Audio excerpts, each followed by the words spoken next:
Matanot Laevionim par carte bancaire, par chèque, sur des plateformes en ligne, est-ce que c'est kasher, c'est validé pour la mitzvah de Matanot Laevionim le jour de Purim, oui ou non? Vous savez quand même qu'aujourd'hui, les moyens de paiement les plus utilisés sont les paiements numériques, paiements digital, d'accord, par leur facilité, leur accessibilité, et finalement les paiements en espèces sont un peu en voie de disparition. Donc la question est très d'actualité. Est-ce que tous ces paiements, en tout cas concernant Matanot Laevionim, ça va être accepté? On va accomplir la mitzvah de cette manière, oui ou non? Donc vous allez me dire, oui, mais où est le problème? Alors ce qu'il faut comprendre, c'est que quand on utilise cette pratique de la carte de crédit, ou ces différentes manières en ligne, il faut comprendre que le donateur n'est pas débité le jour même.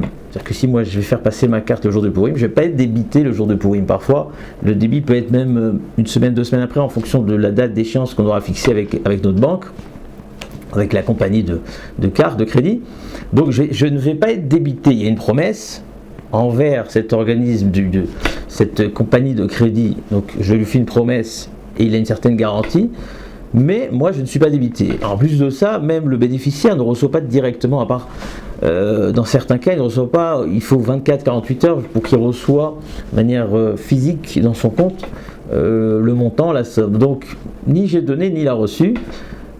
Alors c'est vrai que dans beaucoup d'organisations de tzedaka, ce qu'ils font, c'est qu'ils ont une procédure simple. De manière générale, ils vont donner de manière physique le jour de Purim à des pauvres en s'appuyant sur les sommes qui ont été collectées via ces cartes de crédit ou ces comptes en ligne et en se basant sur des promesses. Donc ça va être donné de manière fixe, ça va être donné aux pauvres le jour de Purim.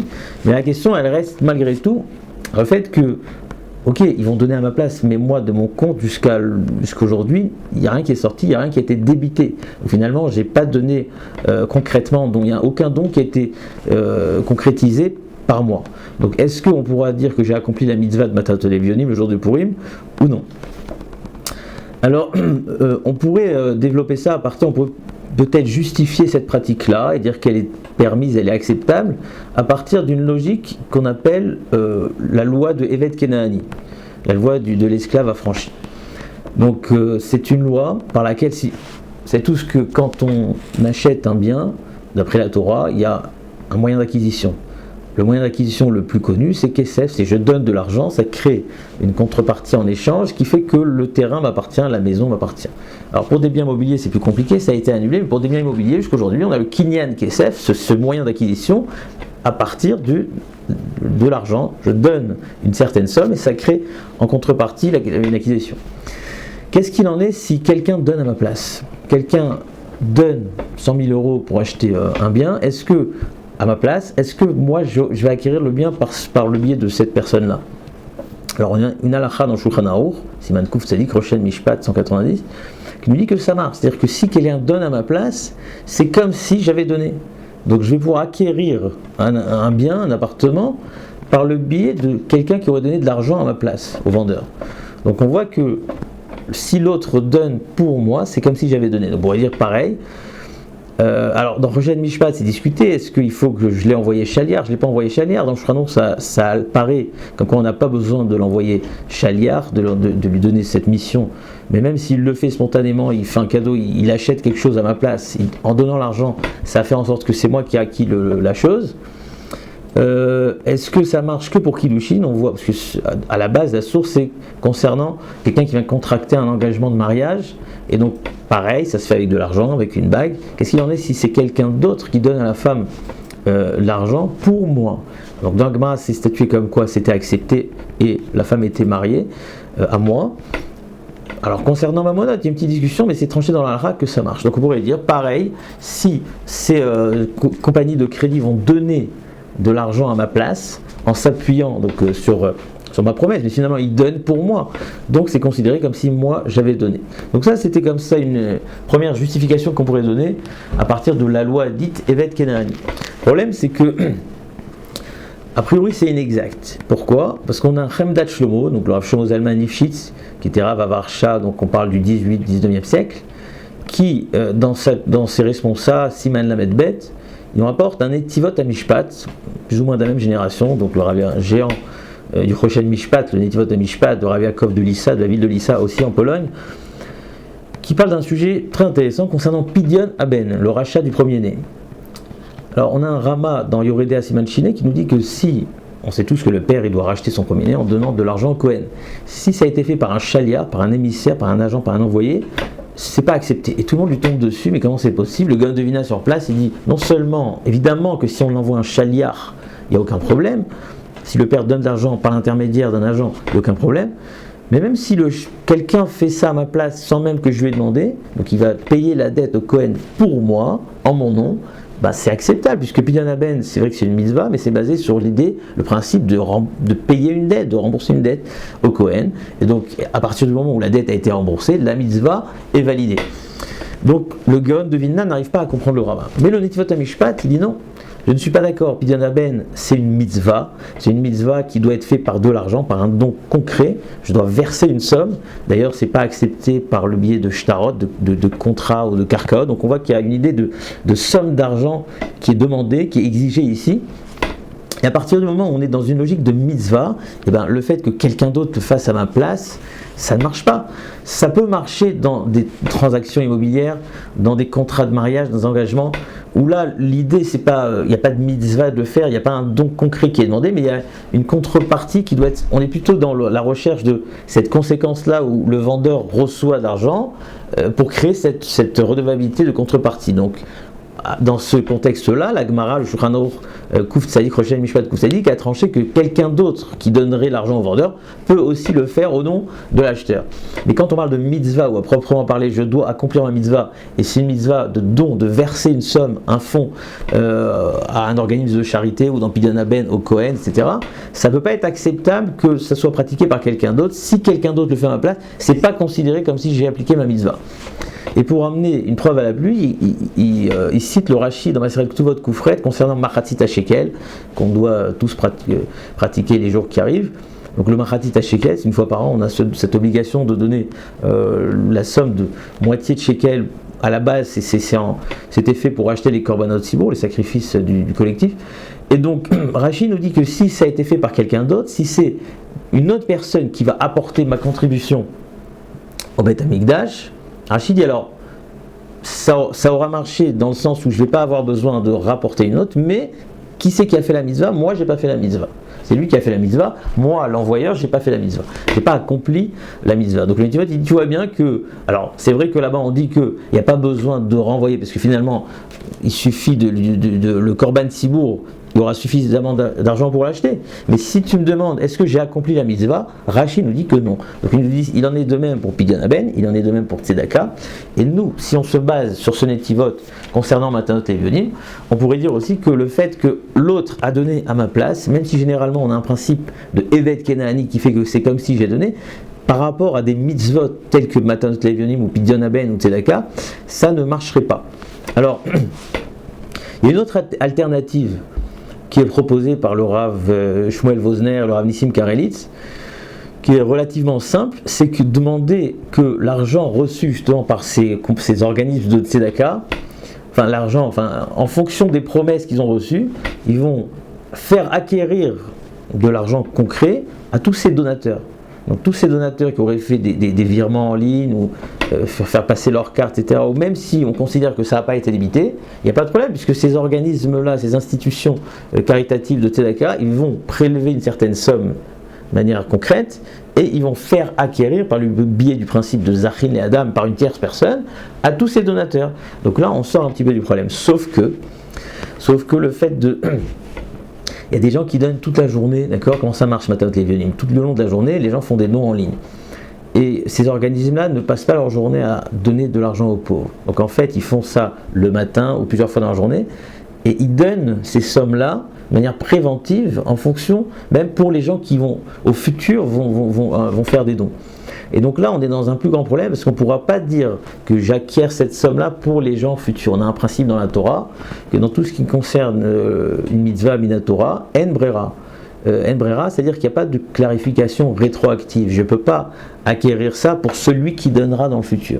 Donc là, il reste quand même un problème pour tous ces dons qui sont faits tout au long de la journée et sur lesquels ces organisations ont déjà prélevé une somme concrète et versé à des pauvres. Donc comment on arrive à se sortir de ce problème-là? Alors la vérité c'est que même si on a dit au nom du Netivot Amishpat, donc cité dans le Chemdat Shlomo, comme quoi on ne pouvait pas parler du principe de Evet Kenaani concernant des mitzvot, il me semble que là, dans ce cas précis de Matanot Levionim, on n'a pas besoin de passer par le principe Evet Kenaani. Je m'explique. C'est-à-dire que si je prends par exemple, je demande, on va dire, Reuven me doit de l'argent. D'accord? Donc moi je suis l'emprunteur, le prêteur, pardon, et Reuven c'est l'emprunteur. Donc il me doit de l'argent, et je lui dis regarde, l'argent que tu me dois, donne-le à un pauvre pendant Purim, et comme ça tu t'auras remboursé ta dette. Alors est-ce que c'est lui, c'est Reuven, l'emprunteur qui aura accompli la mitzvah de Matanot Levionim, ou c'est moi? Alors évidemment que c'est moi qui ai accompli la mitzvah de Matanot Levionim. Beaucoup de décisionnaires disent que c'est évident que dans un tel cas, moi, donc le prêteur, j'ai accompli la mitzvah de Matanot Levionim. Pourquoi? Parce que ce qui compte dans ces cas-là, c'est qui est l'initiateur du don, qui est le moteur du don, qui est le déclencheur. C'est vrai que de manière physique, de manière concrète, c'est lui qui apporte l'argent. Et finalement, il apporte l'argent pour rembourser sa dette. Donc le moteur et le déclencheur de ce don, c'est moi. Pareil, si je dis à quelqu'un, regarde, donne au pauvre de l'argent, je te rembourse. Ok? Lui, il ne veut pas donner d'argent parce qu'il ne comptait pas donner d'argent. Je dis, regarde, j'ai pas d'argent sur moi, mon compte, j'ai ce qu'il faut. Bah, au Hachem, donne-lui, je te paye plus tard. Donc, étant donné qu'on est dans un cas où c'est moi le déclencheur de ce don, c'est moi le moteur, c'est une svara qu'on retrouve dans un tas dans Yoredea. C'est une svara évidente qui fait que c'est moi qui donne cet argent-là. C'est-à-dire qu'on n'est pas seulement dans Evet Kenaani où tu as pris un engagement tout seul de donner en mon nom, est-ce que ça s'appelle que j'ai donné? Là, c'est plus que ça, c'est moi qui te demande de donner. Tout ce que l'action de donner fait par ton intermédiaire est uniquement à partir de cette promesse que je te fais de rembourser. Donc je suis le déclencheur, le moteur, c'est moi qui déclenche cette dette. Alors évidemment, si par exemple il y a un pauvre qui se présente devant moi et qui me doit une dette, et donc je lui dis ne me rembourse pas la dette, ça ne pourra pas marcher comme Matanot Levionim. Ou bien par exemple un pauvre qui a une dette envers quelqu'un d'autre et moi je rembourse sa dette, ça ne marche pas pour Matanot Levionim parce qu'il faut donner de l'argent nouveau, d'argent concret. Mais en tout cas, si dans le cas de tout à l'heure où je lui donne au pauvre et moi je te rembourse, c'est moi qui aura accompli cette dette. Alors cette zvara, je vous avoue qu'on la retrouve dans le Netivot Amishpat lui-même, dans Siman Kuf Tzadik Sif Katan Gimel. Le même Netivot, il nous dit que on a besoin du principe de Evet Kenaani uniquement si l'autre donne à ma place en tant que don. D'accord, on parle de cadeau, de don, mais si il donne comme prêt, c'est-à-dire que moi il me prête de l'argent, c'est moi qui lui dis donne à ma place et je vais te rembourser. Dans ce cas-là, dit le Netivot Amishpat, on n'a pas besoin de passer par le principe de Evet Kenaani. On est tout simplement, c'est moi qui déclenche. Donc si tu donnes parce que je vais te rembourser, en fait c'est moi qui donne. C'est une zvara qu'on retrouve dans le Machan Ephraim de Nechotzria concernant Ribit. Et a priori dans un tas dans Yoredea. Donc à partir de ça, on peut dire très simplement, si ces compagnies de crédit vont distribuer, ces organismes de Zaka, qui à partir des prélèvements de crédit bancaire, ils vont donner leur argent à des pauvres, mais sous cette promesse-là, en s'appuyant sur la promesse qui a été validée par ces compagnies de crédit, alors on n'a plus besoin de passer par Evet Kenaani. Évidemment, ça s'appelle que c'est moi qui a donné, et donc même le Netivot sera d'accord que j'ai accompli la mitzvah de Matanot Levionim. On peut rajouter une autre zvara, une autre logique qui nous dit que aujourd'hui, comme je disais, les espèces sont en voie de disparition. Donc aujourd'hui, la monnaie courante, les banques regardent le débit opéré par ces cartes bancaires comme monnaie courante, comme quelque chose de sûr. On s'appuie sur ce procédé de manière que ce soit les banques ou même les commerçants, etc. Donc beaucoup de décisionnaires vont dire que c'est accepté aujourd'hui comme une monnaie, comme si j'étais en train de donner de l'argent de manière concrète. Donc on peut s'appuyer sur toutes ces svarot, cette logique-là, pour dire que payer en ligne ou à partir de cartes bancaires, etc., c'est acceptable. C'est un peu comme payer en chèque. Alors évidemment, le chèque, même s'il est post-daté, par exemple, un chèque post-daté, si je peux le monnayer et récupérer une certaine somme, d'accord, ça va être validé pour la Matanot Levionim. Évidemment, un chèque, il faut qu'il soit encaissable le jour de Purim. Si je fais un virement à un pot le jour de Purim, il faut qu'il puisse sortir l'argent le jour de Purim. Donc on voit, dans tous ces cas-là, que ce soit un chèque ou une carte de crédit, a priori, c'est acceptable le jour de Purim. Donc juste pour finir, si vous voulez savoir à peu près quelle est la somme, puisqu'on parle de Matanot Levionim, à donner le jour de Purim. Alors c'est vrai qu'au niveau de la loi stricte, le Shulchan Aruch et beaucoup de poskim s'appuient sur un ritva qui nous dit qu'on parle de prouta, et prouta aujourd'hui, vous savez que c'est plus ou moins 35 agorotes. Alors les décisionnaires disent évidemment 35 agorotes, c'est complètement ridicule, qu'est-ce que le pauvre va faire avec ça? Il faut donner quand même le minimum syndical où le pauvre pourra arriver à une survie, par exemple on va dire un morceau de pain, une larmania. Donc les poskim parlent de 5 à 10 shekels, en euros ça fera à peu près 3-4 euros. Ça c'est la loi stricte minimum.